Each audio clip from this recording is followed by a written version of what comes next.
Shalom adik-adik, bagaimana kabar kalian? Kakak berharap adik-adik semuanya sehat dan tetap sukacita. Kita tadi sudah memuji Tuhan, saatnya kita mau belajar tentang firman Tuhan. Adik-adik sudah siap? Kita mau siapkan hati, kita mau siapkan telinga dan juga kitab kita. Kalau sudah siap semuanya, kita mau awali dengan berdoa. Kita minta Tuhan pimpin supaya kita bisa mengerti apa yang akan disampaikan melalui firman-Nya. Mari kita berdoa. Bapa kami dalam kerajaan surga, kami bersyukur pada saat ini Kau masih beri kesempatan buat kami untuk kami boleh kembali belajar tentang kebenaran firman-Mu. Mari Tuhan, berikan hati dan telinga untuk kami boleh siap menerima firman-Mu. Dan juga berikan hikmat buat setiap kami, untuk kami boleh mengerti akan kebenaran firman yang akan disampaikan. Engkau tolong Tuhan, Kau pimpin, hanya di dalam nama Tuhan Yesus kami berdoa. Amin. Adik-adik, kita mau buka Alkitab kita di dalam Keluaran pasal yang ke-25 ayat 10 sampai ke-22. Keluaran pasal yang ke-25 ayat 10 sampai ke-22.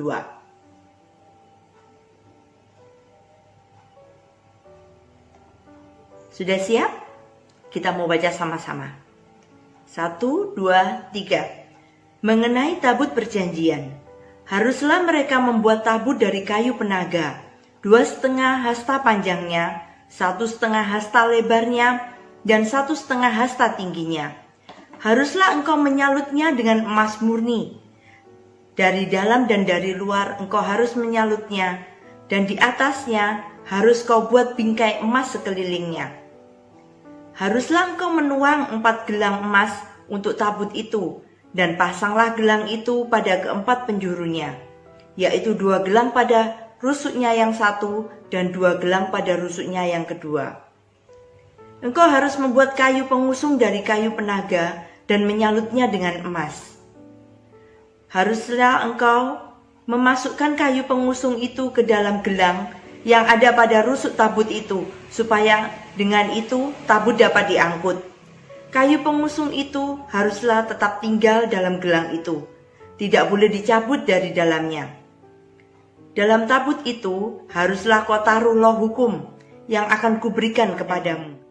Juga engkau harus membuat tutup pendamaian dari emas murni, 2,5 hasta panjangnya dan 1,5 hasta lebarnya.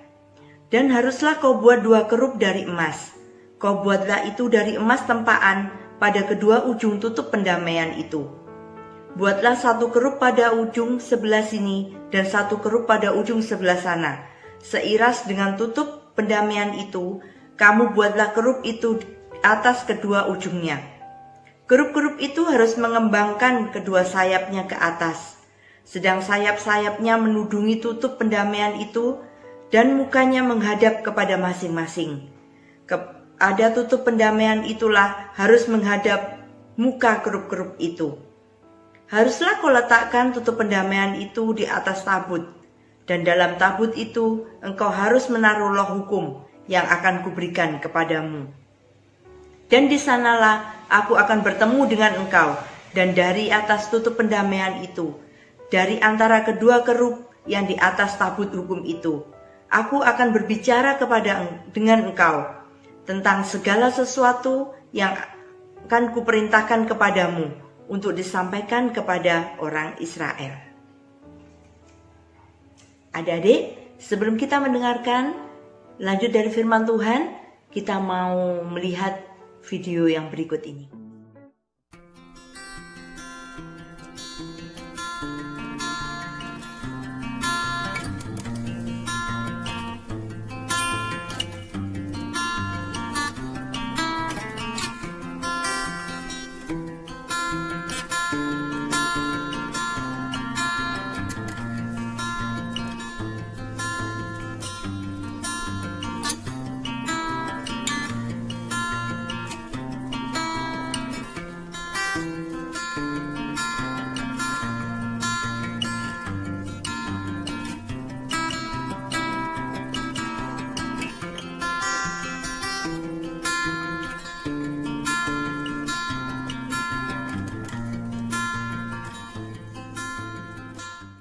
Setelah kita melihat tayangan tadi, bagaimana perasaan adik-adik? Melihat perubahan yang terjadi di sekitar kita. Perasaan takut? Atau senang? Nyaman? Atau khawatir? Bagaimana dengan teman-teman, orang-orang yang dulu selalu ada di sekitar kita? Tapi sekarang kita bahkan gak bisa berjumpa secara fisik, kontak secara fisik. Kalau dulu kita bisa bercanda, beribadah, bersekolah secara bersama-sama, tapi semuanya sekarang dibatasi. Adakah perasaan rindu, kangen, untuk kita boleh kembali ke masa yang lalu? Saat ini kita tidak bisa berkumpul dengan teman-teman, tapi kita bersyukur masih boleh berkumpul dengan keluarga. Banyak aktivitas kita yang dilakukan di rumah sehingga kita punya banyak waktu luang untuk bertemu dengan Tuhan. Adik-adik, jika kita saja rindu untuk berkumpul dengan teman-teman atau orang-orang yang kita kasihi, terlebih Tuhan yang begitu mengasihi kita, Dia rindu untuk bertemu, untuk berkumpul dengan kita anak-anaknya. Sama seperti saat itu, Tuhan rindu untuk selalu berada di tengah-tengah bangsa Israel. Karena itu Tuhan mengutus Musa, mengutus bangsa Israel untuk membuat suatu tabut perjanjian. Apakah tabut perjanjian itu? Tabut perjanjian adalah suatu tempat penyimpanan benda-benda atau dokumen penting. Kotak yang besar, dan ada pengusungnya sehingga tabut itu bisa dibawa kemana-mana. Di dalam tabut itu adalah tempat untuk menyimpan benda-benda yang salah satunya adalah 2 loh batu, di mana Tuhan menuliskan 10 perintah kepada bangsa Israel dengan firman-Nya. Itu disimpan di dalam tabut itu. Adik-adik, kalau kita perhatikan dari Keluaran pasal 25 yang kita baca tadi, bagaimana Tuhan memerintahkan sendiri kepada Musa, tabut itu harus dibuat. Bentuknya, bahannya, Tuhan sampaikan sendiri melalui Musa di gunungnya. Pada ayat yang ke-10, Tuhan memerintahkan kepada Musa untuk membuat tabut itu dari kayu penaga yang disalut dengan emas murni, baik dalamnya maupun luarnya. Pada tabut itu juga diperintahkan untuk membuat gelang, membuat kayu pengusung, semuanya dari kayu penaga yang disalut dengan emas murni. Pada ayat yang ke-17, Tuhan memerintahkan ketika pembuatan tutup dari tabut itu, yang dinamakan adalah tutup pendamaian, itu khusus dari emas murni, bukan dari kayu yang disalut, tapi Tuhan perintahkan dari emas murni, di mana ditutup itu terdapat kerup, ada sayapnya yang membentang di kedua sisinya yang saling berhadapan. Jika kita memperhatikan betapa spesifiknya tabut perjanjian ini dibuat, lalu apa peranan tabut ini bagi bangsa Israel? Tabut perjanjian atau tabut Allah adalah bukti kehadiran Allah di tengah-tengah bangsa Israel. Jika kita memperhatikan ayat yang ke-22, di situ bahkan Tuhan menuliskan bahwa di antara kerup-kerup Tuhan akan bertemu dengan hambanya. Tuhan akan menyampaikan firman yang harus diberitakan kepada bangsa Israel. Adik-adik, pada saat itu hanya Musa yang bisa bertemu dengan Tuhan. Hanya orang pilihan yang bisa diajak berkomunikasi dengan Tuhan. Tidak sembarang orang bisa bertemu dengan Tuhan. Meskipun itu ada tabut perjanjian, orang bisa melihat, tetapi orang tidak boleh memegang tabut perjanjian itu. Mengapa? Karena tabut perjanjian tadi adalah bukti kehadiran Tuhan. Tuhan hadir di situ. Manusia tidak layak bertemu dengan Tuhan. Manusia tidak layak menjamah Tuhan. Kenapa? Karena Tuhan kita adalah kudus. Karena itu hanya orang-orang pilihan yang dianggap layak, dianggap kudus, yang dapat bertemu dengan Tuhan. Tabut perjanjian ini adalah bukti kehadiran Allah di tengah-tengah bangsa Israel. Jadi kemanapun bangsa Israel pergi, tabut ini selalu dibawa, selalu diusung. Itu menunjukkan bahwa Tuhan selalu ada bersama dengan bangsa Israel. Kemanapun bangsa itu pergi, Tuhan selalu beserta. Adik-adik, keberadaan tabut Allah menjadi sebuah pengingat bagi kita bahwa sejak awal Tuhan ingin berada di tengah-tengah umatnya. Dia ingin sebuah hubungan yang intim dengan manusia, di mana Tuhan ambil bagian dalam setiap aspek kehidupan manusia. Dia ingin berbicara secara langsung kepada umatnya, mendengarkan mereka, memberikan pertolongan. Itulah sebabnya Tuhan menjadi manusia dalam Yesus Kristus, datang ke dunia untuk menebus dosa manusia di kayu salib, supaya setiap orang yang percaya kepadanya diselamatkan, dapat hidup kudus, dan dapat bertemu dengan Tuhan kapan saja. Tuhan kembali tinggal di tengah-tengah kehidupan manusia melalui kehadiran Roh Kudus dalam hidup setiap orang percaya. Tuhan yang begitu rindu untuk selalu bertemu dengan bangsa Israel, bertemu dengan kita anak-anaknya. Apakah kita juga punya kerinduan yang sama seperti Tuhan? Apakah kita selalu rindu menjaga hubungan yang dekat dengan Tuhan? Sebelum kita mengoreksi kehidupan kita, kakak mau bertanya, sebenarnya adik-adik sadar enggak? Dalam kehidupan setiap orang percaya, kita anak-anak Tuhan, selalu ada Roh Kudus yang beserta dengan kita. Sadar enggak? Apakah kita merasakan akan kehadiran Tuhan? Atau jangan-jangan kita sering lupa kalau Tuhan itu selalu ada bersama dengan kita. Kita lupa keberadaan Roh Kudus yang selalu siap menolong kita. Kita kadang lebih suka melakukan apa yang baik dan benar menurut keinginan kita. Jika kita telah melakukan dosa, kita punya masalah, baru kita datang kepada Tuhan. Firman-Nya hari ini mengingatkan akan kehadiran Tuhan dalam hidup kita.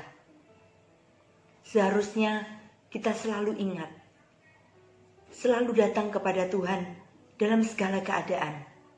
Bahkan saat kita sukacita, saat kita sehat, saat kita baik-baik saja, kita tetap datang kepada Tuhan.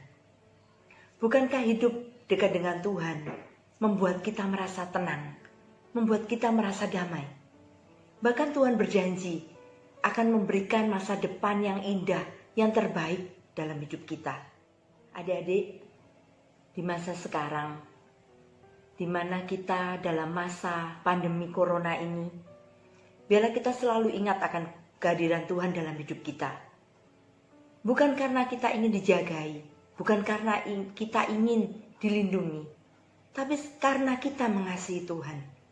Tuhan yang terlebih dahulu mengasihi kita, yang selalu rindu untuk hidup dekat dengan kita.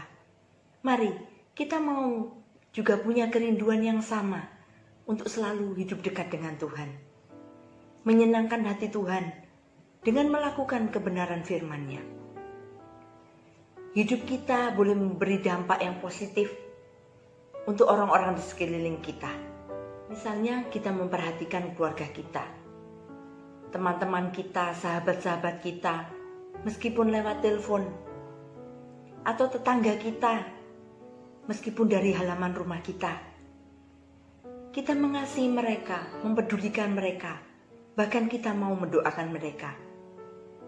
Hal penting, meskipun sederhana, adalah berdoa buat mereka. Apa yang sudah kita lakukan selama ini? Adakah hidup kita memberi dampak yang baik bagi diri kita, bagi orang-orang di sekeliling kita?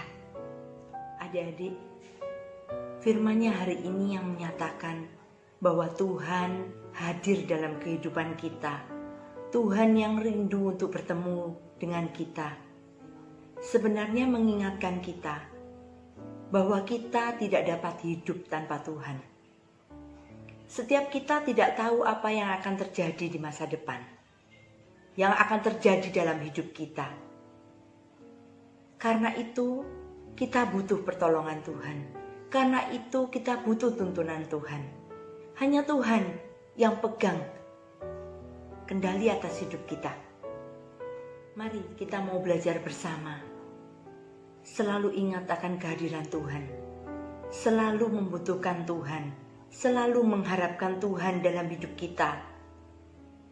Dia yang akan menolong. Dia yang akan menuntun setiap langkah kita. Sehingga kita boleh menyenangkan hatinya. Sehingga hidup kita boleh menjadi berkat buat orang lain. Dan memuliakan nama Tuhan tentunya. Pak Tuhan, tidak ada satu pekerjaan pun yang terbaik yang dapat kita lakukan. Semuanya hanya karena Tuhan. Mari kita belajar untuk melakukan firman-Nya hari ini dalam kehidupan kita. Tuhan Yesus memberkati. Mari kita berdoa. Bapa, terima kasih untuk pelajaran firman-Mu hari ini, yang mengingatkan kami betapa Engkau rindu untuk hidup dekat dengan kami, hadir dalam kehidupan kami. Ampuni kami Bapa, jika selama ini kami melupakan Engkau, melupakan kehadiran Roh Kudus yang setia menolong kami. Ampuni kami. Pagi ini kami boleh bersama-sama mengingat akan kehadiran-Mu dalam hidup kami, akan kasih-Mu yang luar biasa yang sudah Engkau berikan buat setiap kami. Ajarlah kami Bapa untuk selalu mengingatnya, karena kami mengasihi Engkau dengan melakukan kebenaran firman-Mu dalam hidup kami. Biarlah Roh Kudus-Mu yang selalu menolong kami, sehingga hidup kami boleh menjadi berkat buat kehidupan kami, buat sekitar kami, sehingga nama-Mu boleh dipermuliakan atas hidup kami. Terima kasih Bapa, terima kasih. Ke dalam tangan-Mu kami mau serahkan kehidupan kami. Kau yang pegang otoritas atas hidup kami. Kau yang tahu masa depan kami. Hanya kepadamu kami mau berserah. Terima kasih ya Bapa, terima kasih. Hanya di dalam nama Tuhan Yesus Kristus kami berdoa, haleluya, amin. Untuk kita hari ini, adik-adik silakan pilih dan tuliskan satu ayat Alkitab yang akan mengingatkan kamu bahwa Tuhan itu selalu hadir dalam hidupmu. Tuhan yang akan menolong kamu, Tuhan yang merancangkan masa depanmu, atau Tuhan sebagai sumber pengharapan kita. Dengan mengingat ayat tersebut, kakak berharap dapat membantu kita mengingat bahwa Tuhan selalu ada buat kita, sehingga kita juga rindu hidup dekat dengan Tuhan. Contohnya, dalam Mazmur 23 ayat 1, Tuhan adalah gembalaku, takkan kekurangan aku. Adik-adik bisa tulis dengan indah, dihias mungkin, lalu kumpulkan ke guru kelas masing-masing. Selamat mengerjakan adik-adik, Tuhan Yesus memberkati.